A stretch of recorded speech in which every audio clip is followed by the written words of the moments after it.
Factor Podcast. What is up, college lacrosse fans? I am back. I was sick for a little while. I got that Lyme disease, so I had to kind of get on it. Actually, I've only been on antibiotics for 2 days with it, but I had to get my butt down here today to go over the great news that us Syracuse fans just heard today. Chase Scanlon, Loyola freshman, put up 43 goals and 15 assists as a freshman, was an All-American midfielder as a freshman.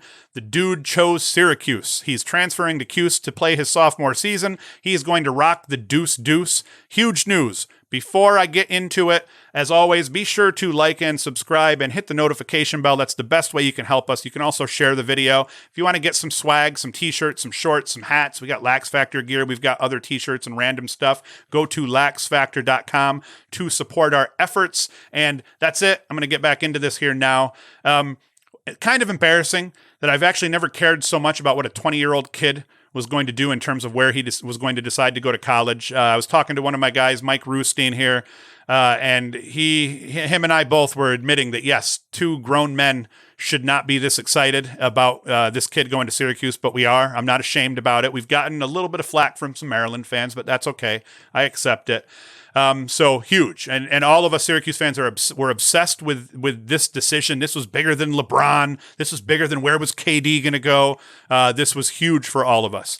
As I said, he's going to be donning the deuce as a sophomore. And honestly, he's the biggest ringer we've had rocking the deuce since Mike Powell. You could say Dan Hardy was right up there and he panned out. He was a solid 22, but Dan Hardy didn't put up 43 goals and 15 assists as a freshman at Syracuse. So that's going to be huge. I mean, this kid, we know he's going to come in. We know he's going to be a huge contributor from day one, possibly their best player from day one. So that is a big deal. I'd say the biggest name and the biggest ringer to put this jersey on since Powell, just about.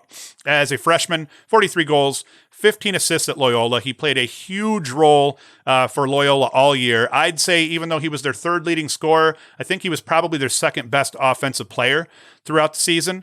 And 43 goals and 15 assists. It was not all Pat Spencer related. He creates for himself as good as any midfielder in the country. He's not a typical midfield dodger. He actually, I think attack is a better fit for him. And at Syracuse, I think he will almost definitely be playing attack with Stephen Rafis and whoever Syracuse puts in that third spot. So, but as a dodger, he dodged like an attackman. He carries his stick a little bit more like an attackman. Excellent wing dodger, excellent at getting underneath his defender along goal line, extending, kind of sneaking up around the crease.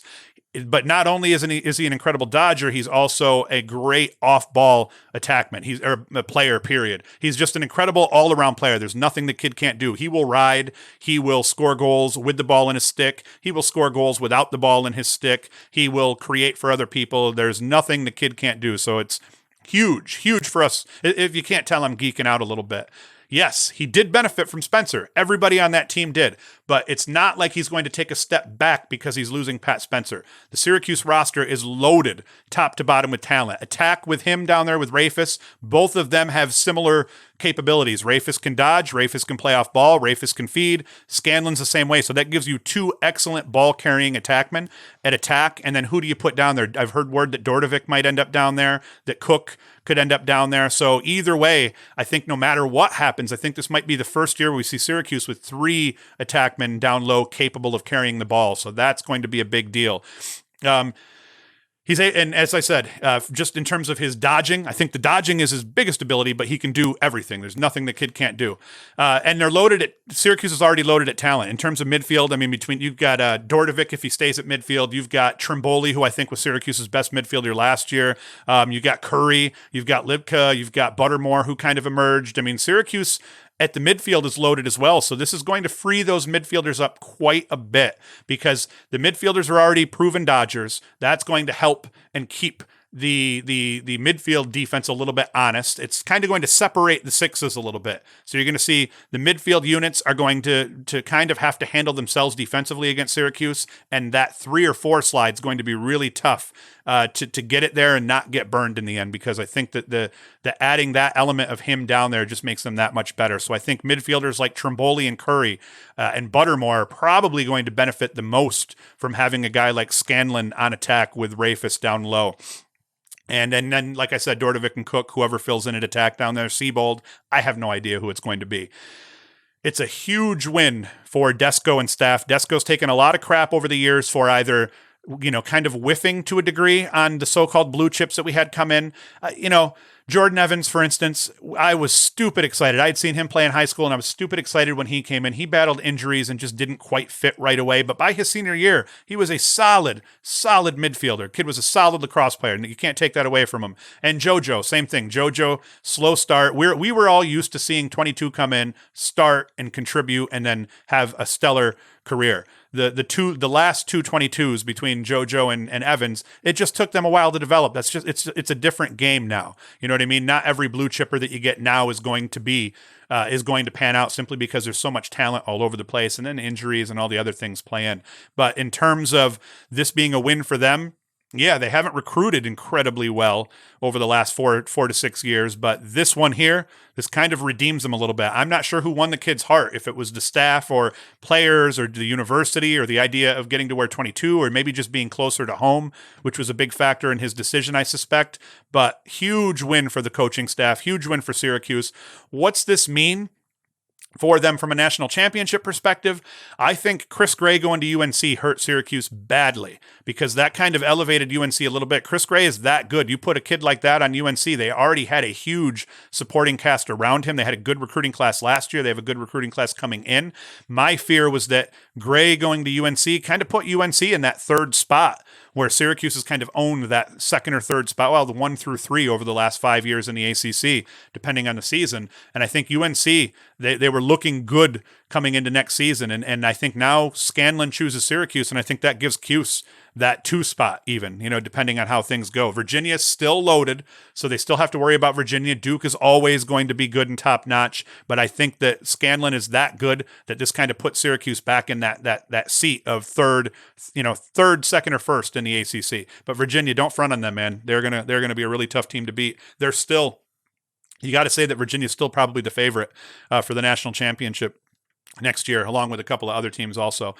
So either way, huge win for Desko, huge win for Syracuse, huge win for all of us. In my opinion, on day one, Scanlon's the best player on this roster.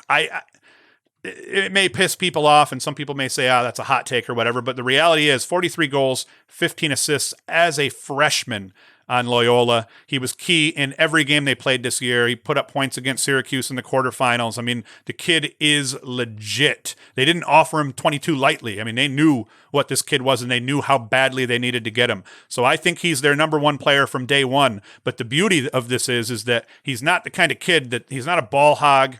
I don't mean ball hog.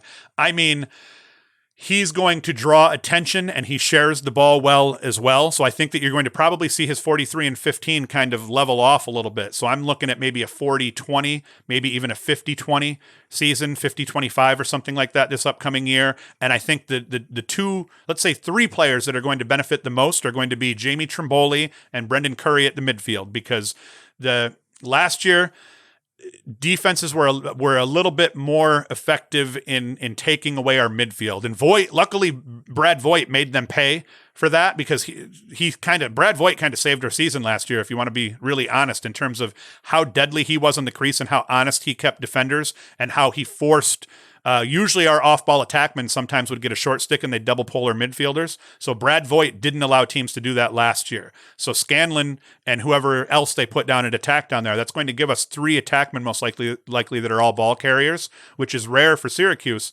That's going to free things up for these midfielders a ton. Guys like Trimboli and Curry and Buttermore, these guys can all light it up. Lipka, he can even light it up from out top. So I think that the midfielders are going to see a slight increase in their production, possibly just because people are going to have to focus so hard on a senior Rafis that's hopefully healthy for a whole season, and Scanlon, that these midfielders may feast in terms of just the help not being able to get there. Expect to see a lot of that 2-man, 3-man game that they like to play out top. And once they'll if one of those guys draws the slide, it's going to be hard for that third slide or the second slide even to get there without them being able to burn them down low. So that's going to be exciting. But I think that Trimboli and Curry are going to be the biggest beneficiaries of this pickup here. So I'm not going to ramble anymore. I'm probably going to take one more week off to try to knock this Lyme out of my system. Be sure, hey, if you want to wish me well or maybe wish me dead, do that in the comments below. As always, be sure to like and subscribe. If you want to get some swag, go to laxfactor.com. We have 22 The Legend t-shirts, not affiliated in any way with Syracuse Syracuse University. So if you want to support us, like, subscribe, get some swag, laxfactor.com. Thank you for watching. We are over 7,300 subscribers. I can't believe it. And I'll probably get back, not next week. Oh, yeah. No, that's not true. Next week, this upcoming Tuesday, I will probably put the next Pro Lacrosse show out. So yes, come back Tuesday of next week and we'll have another Pro Lacrosse show. We'll get back into the PLL, MLL, and all that crap. But thank you for watching and enjoy.